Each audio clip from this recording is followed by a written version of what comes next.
दोस्तों आज के वीडियो में मैं आपको पढ़ाने वाला हूं विद्युत धारा का चुंबकीय प्रभाव। दोस्तों इस संपूर्ण पाठ में चुंबक के बारे में पढ़ेंगे, चुंबकीय प्रभाव के बारे में पढ़ेंगे। तो दोस्तों मैंने चुंबक के बारे में पिछली क्लास में बता दिया था, लेकिन दोस्तों आप लोगों के लिए फिर से मैं एक बार रिपीट कर देता हूँ। ऐसा पदार्थ जो किसी वस्तु को अपनी ओर खींच लेगा, आकर्षित करेगा, तो उसको बोलेंगे चुंबक। किताब के अनुसार दोस्तों, किताबी ज्ञान बहुत खतरनाक होता है, तो किताब के अनुसार चलते हैं। ऐसा पदार्थ जो लोहा, इस्पात, कोबाल्ट, निकेल के टुकड़े को अपनी ओर आकर्षित कर लेता है, चुंबक कहलाता है। चुंबक में दोस्तों दो ध्रुव होते हैं, एक होते हैं उत्तरी ध्रुव और एक होता है दक्षिणी ध्रुव। दक्षिणी ध्रुव दोस्तों आपको एग्जाम में पूछ देगा चुंबक में कितने ध्रुव होते हैं, तो उत्तरी ध्रुव, दक्षिण ध्रुव।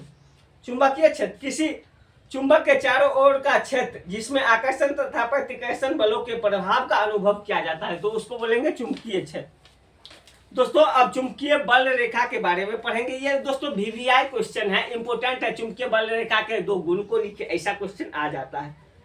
तो दोस्तों चुंबकीय बल रेखा चुंबकीय क्षेत्र में स्थित ऐसा वक्र होता है जो चुंबकीय क्षेत्र की दिशा को प्रदर्शित करता है। ये दोस्तों चुंबकीय क्षेत्र रेखाएं दिशा को प्रदर्शित करेगा। चुंबकीय बल रेखाएं के गुण भी बहुत सारे होते हैं।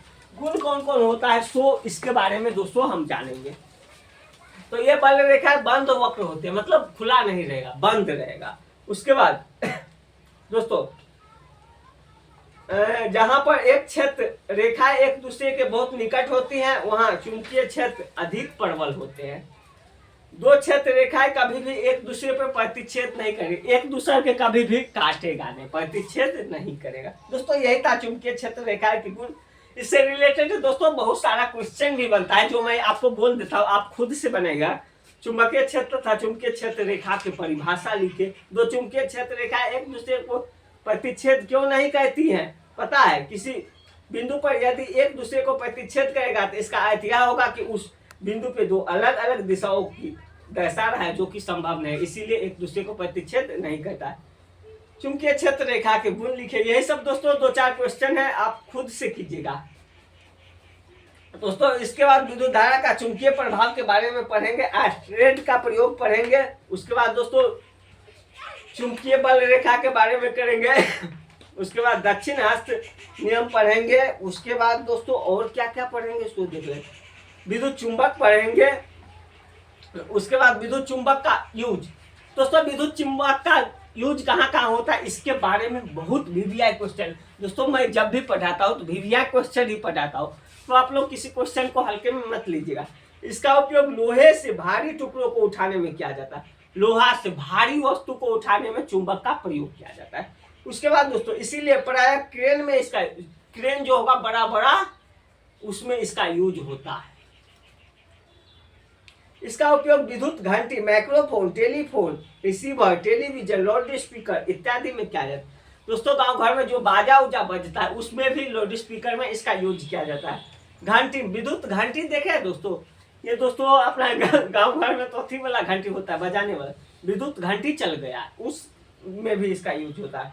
तो दोस्तों अब विद्युत चुंबक के बारे में और अस्थायी चुंबक के बारे में, अस्थायी और अस्थायी चुंबक के बारे में चर्चा करेंगे। विद्युत चुंबक दोस्तों क्या होता है, यह एक अस्थायी चुंबक होता है। अस्थायी चुंबक या क्षण चुंबक एक अस्थायी चुंबक है। यह प्रबल चुंबकीय बल लगा सकता है, कौन? विद्युत चुंबक। अस्थायी चुंबक इसका आकर्षण बल कम होता है, मतलब कम खींचेगा लेकिन कम खींचेगा। विद्युत चुंबक के बारे में, विद्युत चुंबक को शक्ति फेरों की संख्या पर निर्भर करते हैं। जो फेरों की संख्या बढ़ने पर बढ़ती है, और अस्थायी चुंबक की शक्ति निश्चित रहती है, उसमें मतलब एनर्जी निश्चित रहेगा। दोस्तों इसके बाद दोस्तों आपको फ्लेमिंग के बाएं हाथ का नियम पढ़ना है। इसके लिए दोस्तों मैं कंप्लीट वीडियो एक बनाऊंगा, फ्लेमिंग के बाएं हाथ के नियम, दाएं हाथ के नियम, इसको लेके।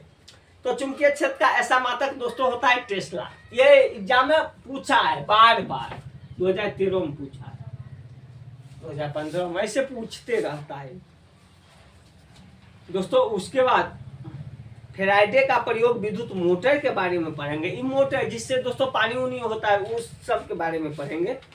उसके बाद पढ़ेंगे विद्युत चुंबकीय प्रेरण के बारे में, फ्लेमिंग के दक्षिण हस्त नियम, विद्युत जनित के बारे में पढ़ेंगे, जनरेटर के बारे में, और एसी डायनेमो और डीसी डायनेमो के बारे में पढ़ेंगे। इस संपूर्ण पाठ में दोस्तों यही सब पढ़ेंगे और कोई खास नहीं है। एक है एसी और डीसी के बारे में, ये आपको बता देते हैं क्योंकि एसी डीसी बहुत ही इम्पोर्टेंट है दोस्तों। आप क्लास 10वीं में हो या 12वीं में, सब बच्चों के लिए बहुत ही इम्पोर्टेंट है। तो मैं दोस्तों आपको एसी और डीसी करंट के बारे में आज बताऊंगा। तो दोस्तों इस वीडियो में आप बने रहिएगा, पूरा देखिएगा, भागिएगा मत, बहुत मजा आने वाला है।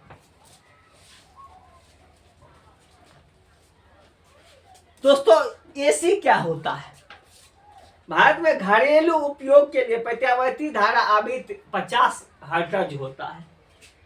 तो दोस्तों इसका मतलब क्या होता है? इसका अर्थ है एसी 1 सेकेंड में 50 बार चक्कर पूरा करता है। क्या बार? 50 बार। प्रत्यावर्ती धारा को कहते हैं एसी। क्या कहते हैं?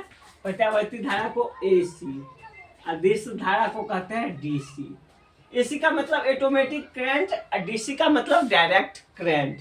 इस धारा का मान एवं दिशा समय के साथ बदलता है। इसमें दोस्तों समय के साथ, टाइम के साथ चेंज होगा, टाइम के साथ चेंज होगा, CHANGE चेंज होगा।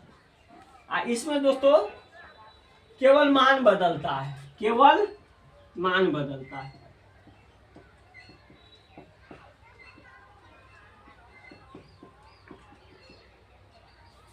दोस्तों ये आसानी से, एसी आसानी से उत्पन्न किया जाता है।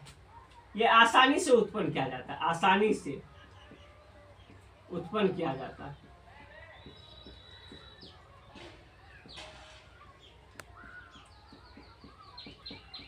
इसमें दोस्तों उत्पन्न करने में कठिनाई होती है, तो इसमें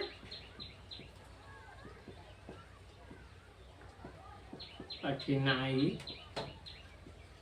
होती है। दोस्तों इसे आसानी से डीसी, एसी को डीसी में बदल सकते हैं, बट डीसी को एसी में नहीं बदल सकते। It is not possible. यह अपेक्षाकृत घातक होता है। दोस्तों ये जो ऑटोमेटिक करंट आएगा, ये दोस्तों छुइएगा करंट उरेंट मार देगा, मरोड़ चाहिएगा, कभी भी दोस्तों मत छुइएगा। ये बिजली वाला हुआ एसी और बैटरी वाला हुआ डीसी। तो दोस्तों एसी और डीसी दोनों का काम अलग अलग है। दोस्तों ये जो होता है एसी दोस्तों हाई वोल्टेज, इसको एक जगह से दूसरे जगह आसानी से ले जा सकते हैं, लेकिन डीसी को यहाँ से नेपाल चाहेंगे ले जा सकते हैं, कभी नहीं। तो एसी डीसी में यही फर्क है दोस्तों। ये घातक होता है एसी और डीसी घातक नहीं होता है। यह चालक की सतह पर प्रवाहित होता है, यह चालक के अंदर प्रवाहित होता है। प्रत्यावर्ती धारा का लाभ क्या है दोस्तों? तो इसको एसी से डीसी में बदला जा सकता है, इसको एक स्थान से दूसरे स्थान तक आसानी से ले जाया जा सकता है। दोस्तों इस संपूर्ण पाठ में इतना ही पढ़ना है और कोई एक्स्ट्रा नहीं पढ़ना है। तो दोस्तों आशा करते हैं कि ये वीडियो आपके लिए बहुत ही इम्पोर्टेंट हुआ होगा। इस वीडियो से दोस्तों आप क्या सीखे? अगर दोस्तों आपका कुछ सजेशन होगा तो वो भी मुझे आप कमेंट करके बता सकते हैं, उसका भी निदान मैं बहुत जल्द निकालने की कोशिश करूंगा। दोस्तों फिर मिलते हैं किसी नेक्स्ट वीडियो में, तब तक के लिए विदा लेते हैं, बाय बाय।